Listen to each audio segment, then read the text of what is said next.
So I think there is now a movement within the field to replace these monuments with people and stories that previously were excluded from those narratives. So whereas only 2% of our national monuments and memorials and historic sites and historic museums address Black history, then we can begin to close some of those gaps and bring it to a more equitable place where there are more women, more indigenous people, more Black stories represented on the land.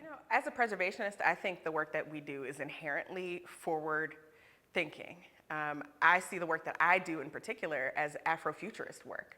That by telling a full narrative of who we are and where we've been, the places that are important to our communities, the symbols and signs and memorials and monuments that,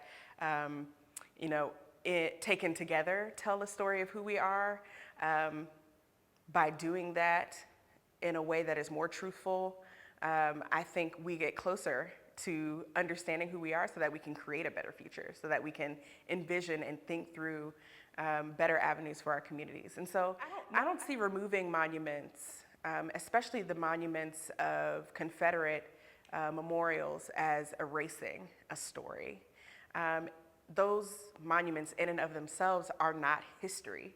They are relics of a time in American past where the people who installed those monuments wanted to instill fear.